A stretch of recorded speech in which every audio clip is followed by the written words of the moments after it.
बिस्मिल्लाहिर्रहमानिर्रहीम अस्सलाम वालेकुम दोस्तانو उम्मीद लरम چې تاسو به روغ جوړ او خوشاله وي او ژوند په مزو کې دوستانو ثوابینه ډیره زیاته افسوسناک او شرمناک واقعه را مخته شوې ده چې ایوي خزه چې سالور بچي او مور و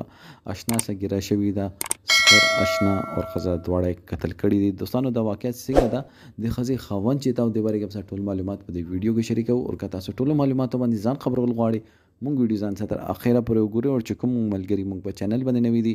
هغوی د مونږ چینل مخه ځان سره سبسکرایب کړي ټلې نشان دی وایي تاکي مونږ راتلونکي معلوماتي ویډیو تاسو ته اسانه سم لاف شي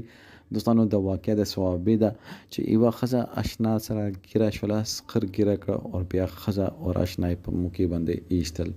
دوستانو مونږ د غیرت چې ده مونږ ته دا ګواره نه کوي چې مونږ زنانه چې ده الله دې مکي چې هغه داسې غلط کار وکړي چې کله غلط کار وکړي انسان څخه شیطان شروع نه تړل شوی دی ښځې څخه شیطان وي سړي څخه شیطان وي خو موږ د معاشرې بدنما پهلو دا ده چې موږ وفا نه کوو که وفا راکې وه نو چې یو خاوند چې ده هغه مسافري په غرض باندې بل ملک ته لاړ شي او هلته مسافري کوي او ځان باندې سختې تیروي په صرف او صرف د واجب باندې چې ما خاندان چې ده هغه محفوظه وي هغوی په زندګۍ کې هغوی زندګۍ چې کوم معاملات دي چې هغه ونه درېږي هغوی ښه زندگی بسر کی خو دوستانو مونږ کې دا یو ډیر زیات شرمناک کار مونږ کې راوتلی دی چې مونږ چې کله مونږ ته پته ولګي چې پلان کې ښځې خاوند بار ده او خاوند یې نشته نو مونږ ډیر کوشش کوو چې دا مونږ څه طریقې باندې سیټ کړو او هغې نه بعد هغې سره تعلقات جوړ کړو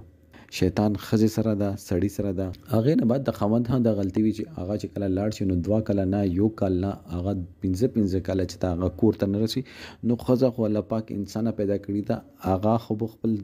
ضرورت په څه نه څه طریقې باندې پوره کوي چې څنګه چې خاوند خپل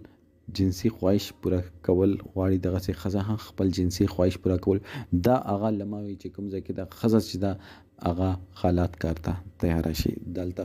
سقر دوی کور ته راغلی دوی بیل کور کې اوسېدل شپه یې دوی کړه چې زه انجور باندې چکر ولګم چې هغه دا سوچ ونه کړي چې ما تپوس والا څوک نشته شپې ټایم کې چې کله سقر سترګې راکړېدلې دي